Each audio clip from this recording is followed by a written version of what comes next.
भ्रष्टाचार की बेड़ियां तोड़ने आए थे। भगत सिंह फिर से भरत के रूप में आए थे।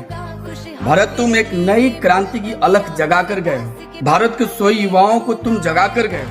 भ्रष्टाचार के खिलाफ छिड़ी इस जंग में हम सबको आगे बढ़ना होगा। भरत तिवारी की ये शहादत को हमें व्यर्थ में नहीं जाने देना होगा। जय हिंद, जय दादा परशुराम।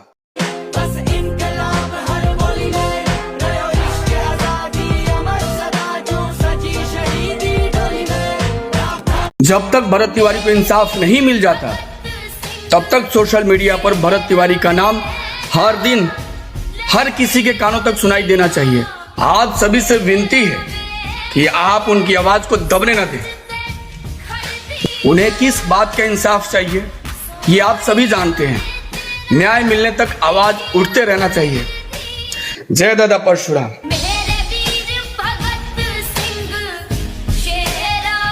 हमारे श्री श्री श्री श्री श्री सम्राट चौधरी जी, आप ऐसे ही न्याय दिलवाएंगे? लोगों को मूर्ख समझते हैं?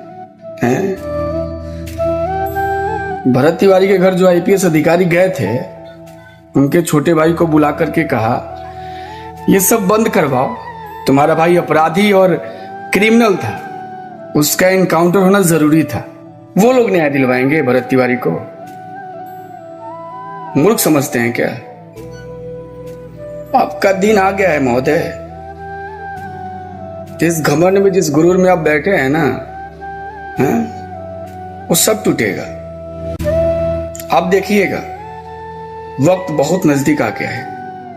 ठीक है, जय दादा परशुराम। मनोज तिवारी, रवि किशन, निरहुआ, जिस यूपी बिहार की जनता ने तुम्हें फर्श से अर्श तक पहुंचाया, सांसद बनाया, पहचान दी, आज उसी बिहार की धरती पर एक युवा योद्धा वीर भरत तिवारी की मौत पर तुम्हारी खामोशी बता रही है कि तुम सिर्फ रील में देश प्रेम और समाज प्रेमी हो। जब वोट चाहिए होता है तो जनता याद आती है, लेकिन जब जनता का बेटा चला जाता है तो शब्द ही नहीं निकलते। कभी कभी खामोशी भी बता देती है कि मंच पर बोलना आसान होता है, लेकिन जमीन पर आना मुश्किल। जय दादा परशुराम।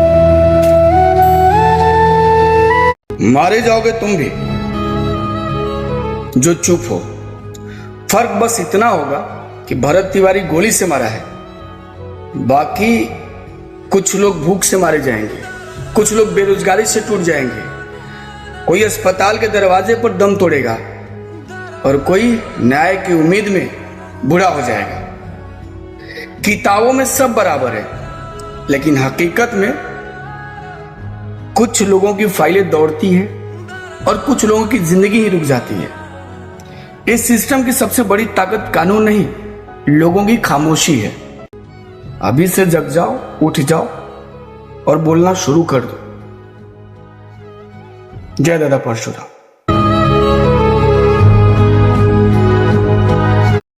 इतिहास गवाह है, जिसका विनाश आता है वो ब्राह्मण हत्या जरूर करता है।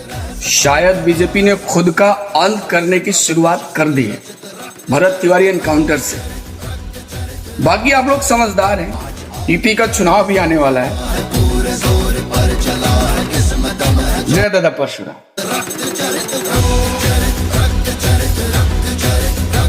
हम शांत नहीं होंगे। जब तक भरत तिवारी को न्याय नहीं मिलेगा तब तक हमारा कर्तव्य है कि इस जंग को जारी रखें, नहीं तो फिर कोई मां अपना भरत तिवारी जैसा बेटा खो देगी। जय दादा परशुराम। महोदय जी, न्याय चाहिए, सिर्फ आश्वासन नहीं। भरत भूषण तिवारी को सच्चा न्याय तभी मिलेगा जब उनकी हत्या में शामिल सभी ऊंचे और नीचे अपराधियों को उचित दंड दिया जाए। अपराधी कोई भी हो, छूटना नहीं चाहिए। जय दादा परशुराम। जो लोग भरत तिवारी के लिए ये बोल रहे हैं कि अगर ब्राह्मण एनकाउंटर में मारा जाए तो शहीद, और पिछड़ा, दलित और आदिवासी समाज का कोई शख्स यदि एनकाउंटर में मारा जाता है तो डाकू और अपराधी, तो मैं उन लोगों को बता देना चाहता हूं, देशहित और जनहित में किसी की भी जान जाए वो शहीदी होता है, चाहे वो ब्राह्मण, क्षत्रिय, वैश्य, शूद्र ही क्यों ना हो।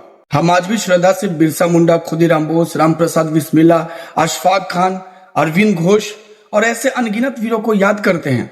उनकी विरासत हमें यही सिखाती है कि देश के लिए दिया गया बलिदान किसी जाति, धर्म या वर्ग की सीमाओं को नहीं बांधता। हमारे लिए राष्ट्र पहले है, बाकी सब बाद में। जय दादा परशुराम।